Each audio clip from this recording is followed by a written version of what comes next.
की भारत माता की भारत माता की हर हर हर हर हर हर जय श्री राम जय श्री राम जय श्री राम पवन सुत वीर हनुमान की गोविंदपल्ली बाल भक्त वृंद की जय श्री राम अंदर రెండు చేతులు పైకి ఎంత బాగుంది हरे कृष्ण हरे कृष्ण कृष्ण कृष्ण हरे हरे हरे राम राम राम हरे हरे भारत माता की हरे कृष्ण कृष्ण कृष्ण हरे हरे हरे राम राम राम हरे हरे गोविंदा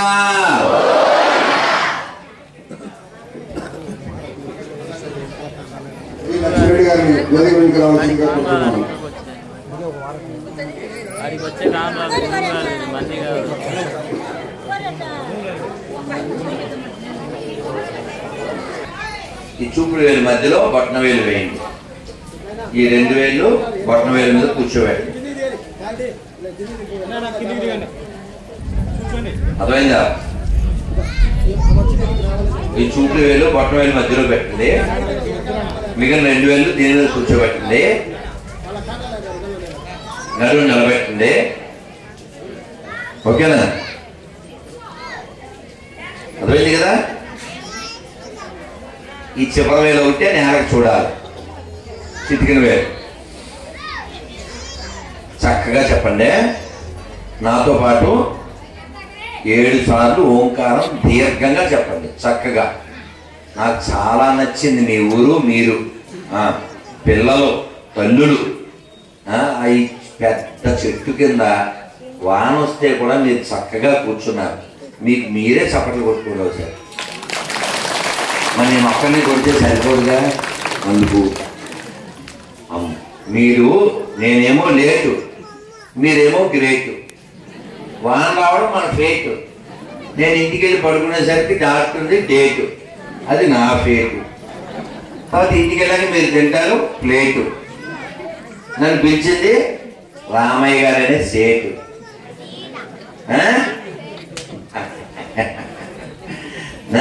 చక్కగా ఆనందంగా ఇదో చేతులు ఎలా ఉన్నాయి కదా ఇగో ఈ చూపుడు వేలు బొట్టన వేలు మధ్యలో పెట్టండి ఆ తర్వాత ఈ బొట్టన వేలు మీద మిగిలిన 2 వేలు కూర్చోబెట్టండి మోకాళ్ళ మీద పెట్టండి కళ్ళు మూసుకోండి దీర్ఘంగా 7 సార్లు చెప్తాం నాతో పాటుగా ఓ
सर्वे जना सुखिनो भवन्तु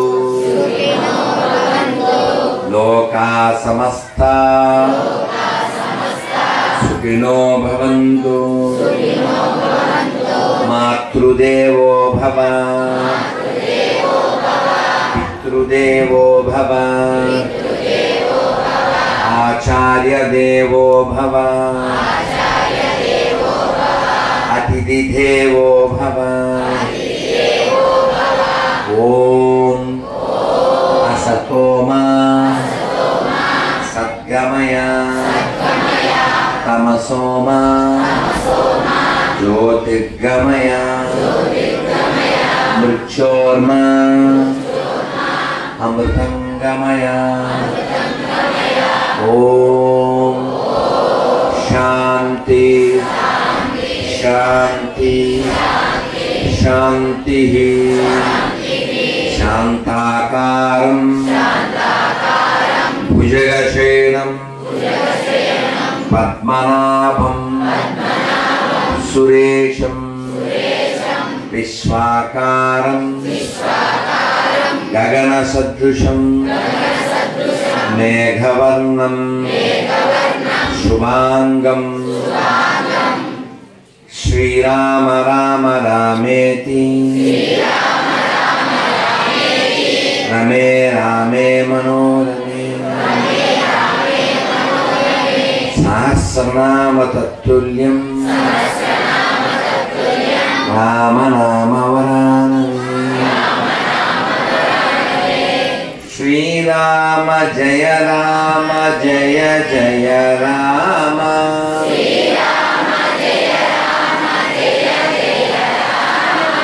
శ్రీరామ జయ రామ జయ జయ రామ.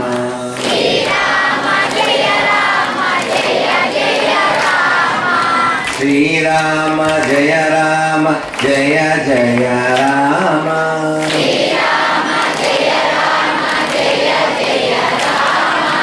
శ్రీరామ జయ రామ జయ జయ రామ.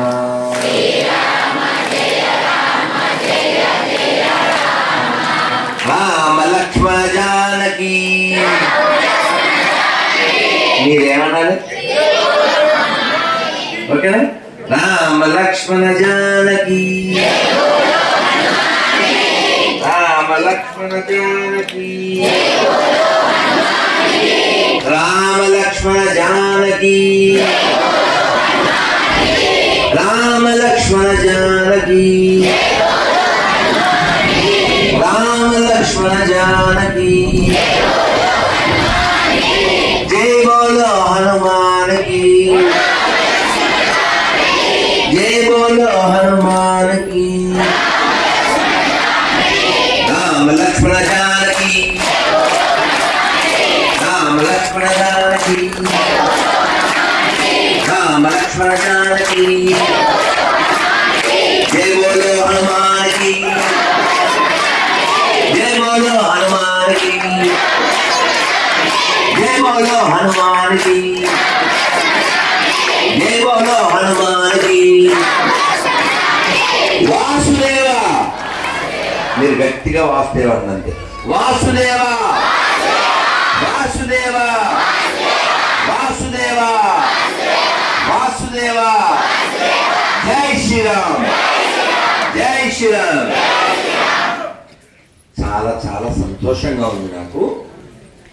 రాత్రి అర్ధరాత్రి దిగాం, అందువలన కొంచెం నిద్ర సరిలేక శరీరం నీరసంగా ఉంది. ఏం మాట్లాడాలి ఓపికగా అనిపించట్లేదు. మరి ఓపిక ఎలా వస్తుంది? బలం బలం అది ఎవరు చెప్పారు? అది ఇదే బలం.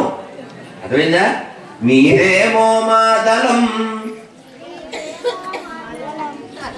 రామనామమే బలం. మీరేమో మా దళం రామనామమే బలం. మీరు పలికిస్తే గలం అదే మాకు ఫలం. నాకు కావాలి జలం.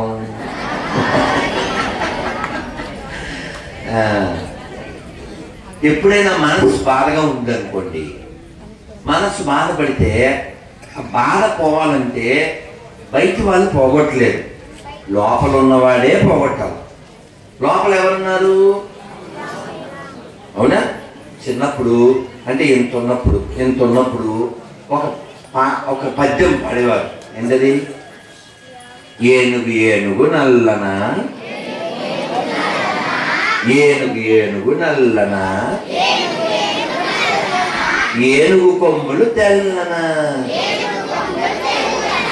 ఏనుగు కొమ్ములు తెల్లన, ఏనుగు మీద రాముడు, ఏనుగు మీద రాముడు, ఎంతో చక్కని దేవుడు. ఏనుగు మీద రాముడు, ఎంతో చక్కని దేవుడు. ఏనుగు ఏనుగు నల్లన, ఏనుగు కొమ్ములు తెల్లన, ఏనుగు మీద రాముడు, ఎంతో చక్కని దేవుడు. జై శ్రీరామ్, జై శ్రీరామ్, జై శ్రీరామ్, జై శ్రీరామ్, జై శ్రీరామ్, జై శ్రీరామ్, జై శ్రీరామ్, జై శ్రీరామ్, జై శ్రీరామ్, జై శ్రీరామ్. కాబట్టి మనం అందరం కూడా ఎప్పుడు మనసు మారబడినా నామాన్ని తలుచుకోవాలి. నామం ఎంత గొప్పదంటే, నామి అంటే ఆ పేరు కలిగిన ఆయన మన దగ్గరికి రావాలంటే టైం పడుతుంది. మరి నామానికి టైం పట్టదుగా. రాముడు రావాలి, భద్రాచల రామదాస్ గారి దగ్గరికి టైం పట్టిందిగా. జైల్లో పడ్డాడు, కష్టాలు పడ్డాడు, పాటలు పాడాడు, కీర్తనలు రాశాడు, జొన్న కూడు తిన్నాడు. జొన్న పిండి ఇచ్చారంట, 1/2 కేజీ జొన్న పిండి. అమ్మలో అమ్మ తల్లి ఆపుమి నీళ్ళొల్లి మాట్లాడుకోండి మళ్ళీ కర్రగా. అమ్మ ప్లీజ్ అమ్మ. ఆయనకి జొన్న పిండి ఇచ్చేవారట, 1/2 కేజీ జొన్న పిండి, 1/2 కేజీ ఉప్పు. ఉప్పు 1/2 కేజీ. 1/2 కేజీ జొన్న పిండికి 1/2 కేజీ ఉప్పు ఇస్తారా? ఇస్తే ఆయన 2 కలిపి వండేసేవాడు. 1/2 కేజీ 1/2 కేజీ ఉప్పు వేస్తాడు. ఏమన్నా లోపలికి వెళ్తారా? వాళ్ళు అడిగేవారంట, ఆ కాపలా ఉండేవాళ్ళు ఉంటారు కదా, ఆ మార్క బ్యాచ్ వాళ్ళు అడిగేవారు, ఏంటి ఇట్లా ఉండేవారు అని. ఆయన కొంచెం టేస్ట్ చూడండి ఇచ్చేవారు.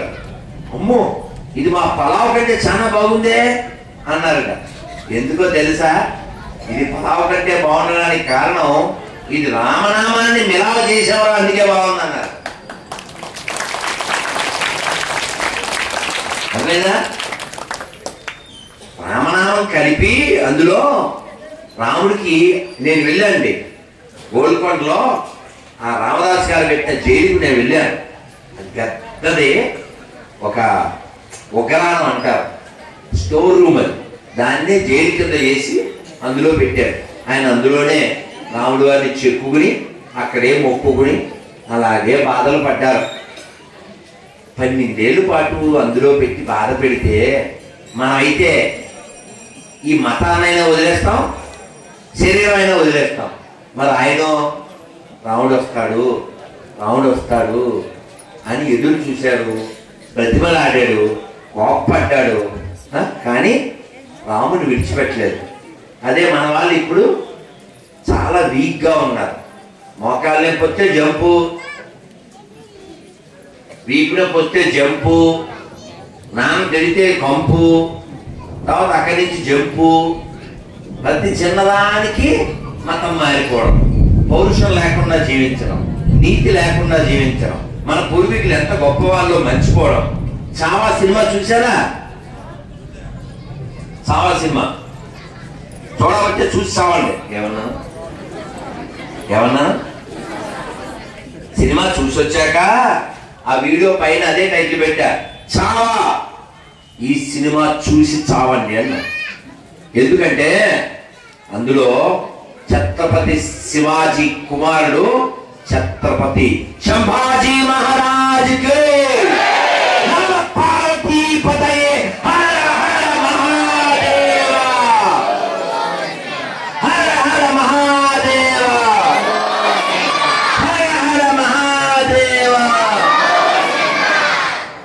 కాబట్టి అటువంటి గొప్ప వీరుడు యోధుడు చావా అంటే సింహం పిల్ల, అదేదా సింహం పిల్ల.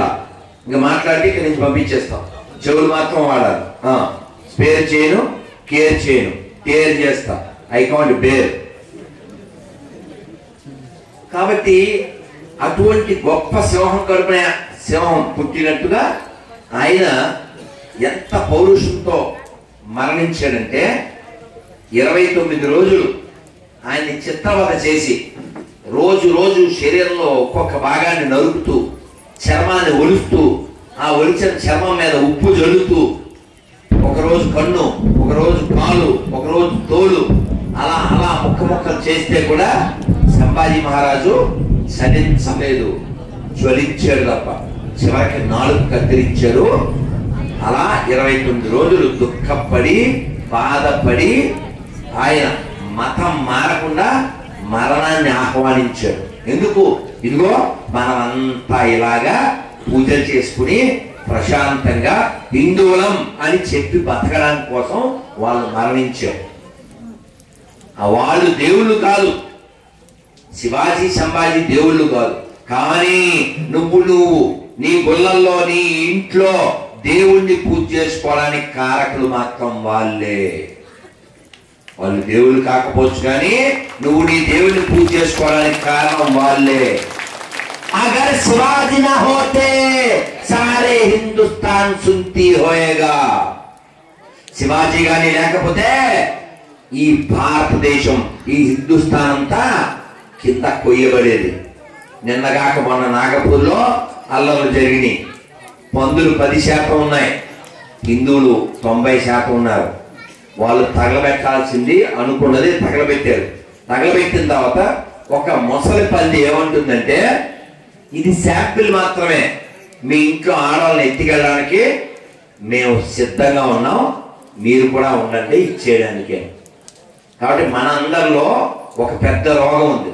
ప్రపంచంలో హిందువులకి మాత్రమే వస్తుంది ఆ రోగం. ఆ రోగం పేరు చెప్పండి. హిందువులకి మాత్రమే వచ్చే రోగం జాడ్యం. ఆ జాడ్యం పేరు అదో అక్కడ ఎవరో చెప్పారు. ఏం పేరు సార్ మీ పేరు? రామనారాయణరావు గారి గట్టిగా.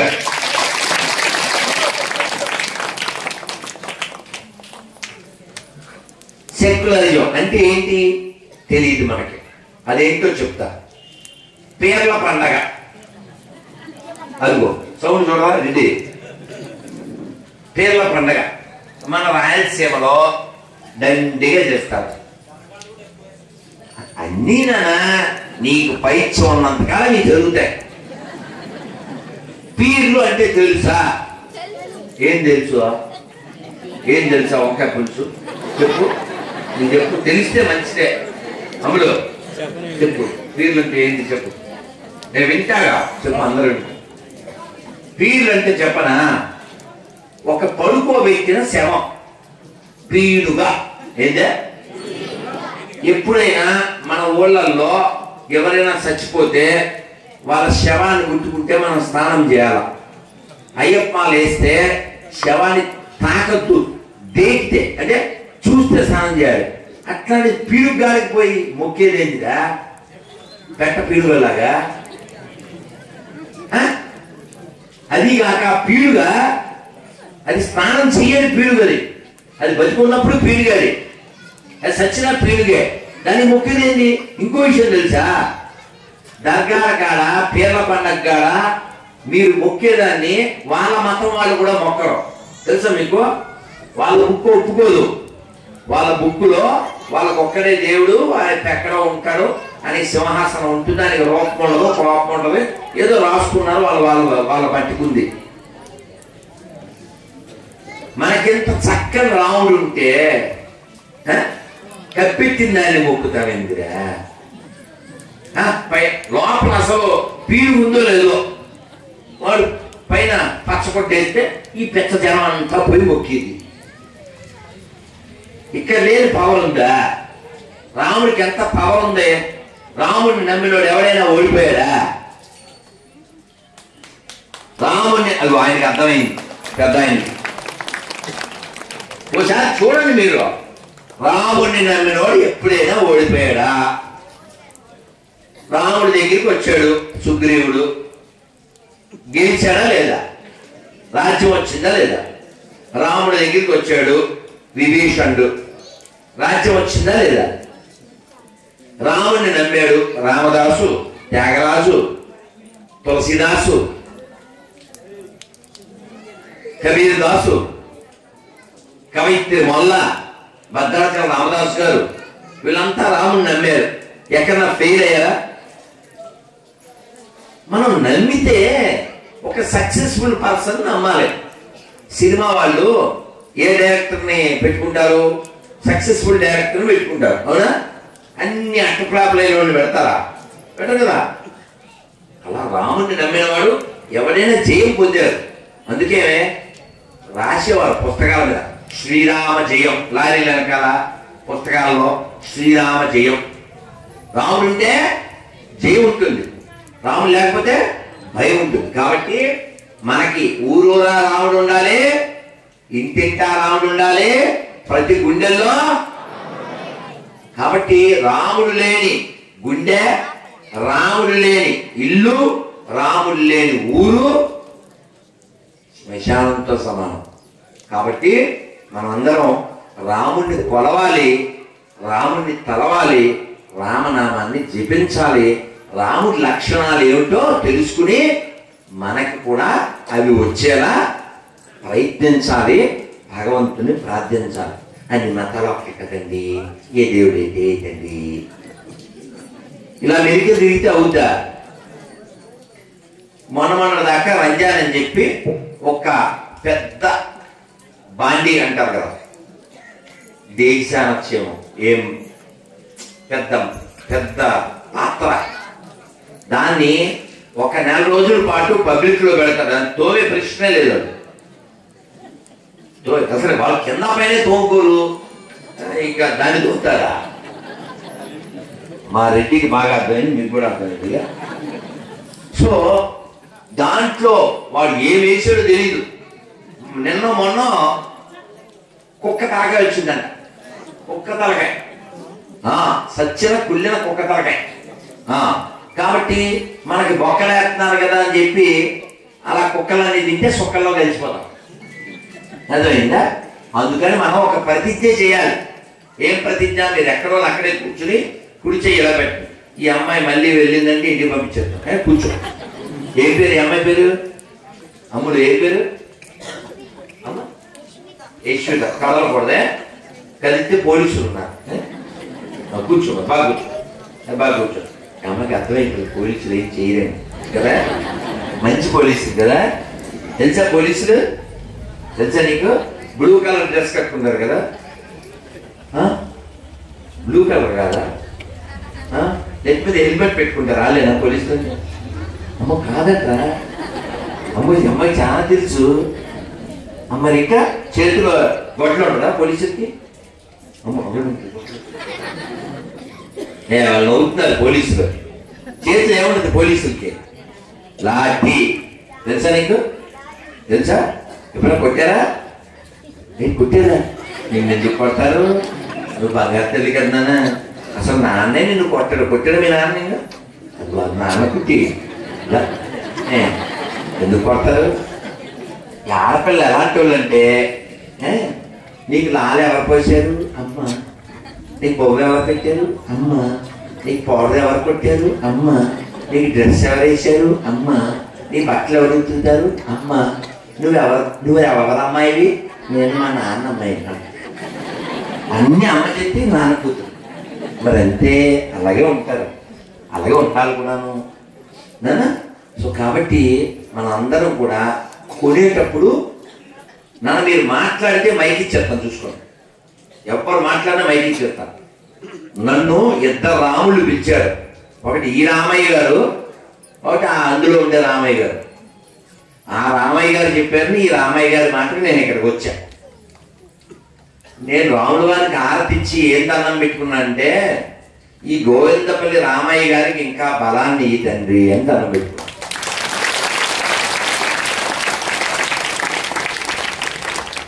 ఎందుకని దండం పెట్టుకున్నానంటే ఆయనకి శరీరం పూర్తిగా మాట వినకపోయినా ఆయన వీల్ చైర్లో కూర్చుని శరీరాన్ని వీల్ చేసుకుని మనస్సును మోల్డ్ చేసి మిమ్మల్ని అందరినీ హోల్డ్ చేసిన గోల్డ్.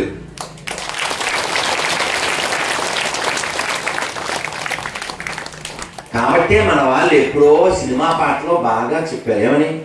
కృషి ఉంటే మనుషులు ఋషులవుతారు, మహాపురుషులవుతారు. కాబట్టి మనందరం కూడా మహర్షుల యొక్క వారసులు. ఎవడేది పెడితే అది తినేసేయకూడదు. అదేనా? ప్రతిజ్ఞ చేద్దామా? చేపట్టిన కూర్చే. ఈ భారతదేశంలో, ఈ హిందూ రాష్ట్రంలో, ఈ ఆర్యావర్తనంలో, ఈ పుణ్యభూమిలో, ఈ ధర్మభూమిలో, ఈ కర్మభూమిలో, ఈ వేద భూమిలో, ఈ ఋషి భూమిలో, ఈ దేవభూమిలో హిందూగా జన్మించిన నాకు, హిందూగా జీవిస్తున్న నాకు, నా పూర్వీకులకు, నా కుటుంబానికి, నా దేశానికి, ఎడారి మతాలకు, పాషండ మతములకు, క్రూర, అనైతిక, మూఢ, పైశాచిక, విదేశీ, నీచ, అధార్మిక, అన్యాయ, క్రూర, పాషండ, పిశాచ, విదేశీ మతములకు, నాకు, నా పూర్వీకులకు, నా దేశానికి, నా కుటుంబానికి అస్సలు సంబంధం లేదని బహిరంగంగా, సభాముఖంగా, గర్వంగా, ధైర్యంగా ప్రకటిస్తున్నాను. భారత్ మాతాకి, భారత్ మాతాకి జై శ్రీరామ్. కాబట్టి మన ఒక్కలమే బయ్యా అంటే వాడు పోయి తీసుకెళ్ళిపోతున్నారు. కాబట్టి ఎవడు బయ్యానో మనం చూడాలి. వాళ్ళకు వాళ్ళే బయ్యాలు కానప్పుడు మనకు బయ్య ఎలా అవుతాడు? రా కుయ్య, నీ నోట్లో ఉయ్య. అవునా? ఇప్పుడు పాకిస్తాన్లో మసీదు కూలిపోయింది అనుకో, ఎవరు కూల్చారు? వాళ్ళే. ఎందుకని? వాళ్ళలోనే వర్గాలు ఉన్నాయి. వాళ్ళకు వాళ్ళు కూర్చుకుంటారు, వాళ్ళకు వాళ్ళు కాల్చుకుంటారు, వాళ్ళకు వాళ్ళు తేల్చుకుంటారు, వాళ్ళకు వాళ్ళు పేల్చుకుంటారు. మనకెందుకురా? మనకెందుకు? మన రాముణ్ణి మనం దేవుడు అనుకుని శాస్త్రం రామాయణం ప్రకారం మనం పూజ చేస్తున్నాం. పెద్దలు చేశారు, మనకి రుచి ఉంది. కానీ మన రామాలయాన్ని కూల్చేసి, మన శివాలయాన్ని కూల్చేసి, మన తల్లులు లాంటి గోమాతల్ని ఈ రోజు కూడా కోసుకుని మేషిస్తుంటే, మనం పూజించే దైవాన్ని సాతాన్ అంటుంటే, మన గ్రంథాలు వక్రీకరిస్తుంటే, మన దేశాన్ని చీల్చేస్తుంటే, మన దేవాలయాల్ని ఆక్రమిస్తుంటే, నీకు వాడు బయ్యాలు అవుతాడా? కుయ్య, నీ నోట్లో ఉయ్య. ఆలోచించాలవుద్దా? Give respect. మీ ఊరికి మా ఊరు ఎంతో ఇప్పుడు మీకు బాగా అర్థమయ్యేలా చెప్తా. ఐ కాల్ యు అండి. బాగా వినండి. ఐ కాల్ యు అండి till you call me అండి. ఇఫ్ యు సే రా, ఐ విల్ సే పోరా, నాట్ రారా. అర్థమైందా? కాబట్టి మనం గౌరవిద్దాం. ఎవరిని? మన ఎవడు గౌరవిస్తే వాడిని. ఎంత గౌరవిస్తే అంత. మీ నాన్నగారు ఉన్నారా? ఇది ప్రశ్న. దీన్ని ఇంకోలా అడిగితే, మీ అమ్మకు మొగుడు ఉన్నారా? ఎలా అడగకూడదో అలా అడిగితే, ఎలా చెప్పకూడదో అలా చెప్పాలి కదా. కాబట్టి మనం పూజించే దైవానికి ఎవిడెన్స్ ఉంది. ఎవిడెన్స్ అంటే రుజువు. మనకి ఎథిక్స్ ఉంది, అంటే నీతి ఉంది. మనకి ఎథిక్స్ ఉన్నాయి. ఎడారి మతం వాళ్ళకి ఒకటే బుక్కు, అదే దిక్కు, అందువల్ల వాళ్ళు ఏది సిక్కు. కానీ మనకు అలా కాదే, దైవాన్ని మనం అంతగా చూస్తాం.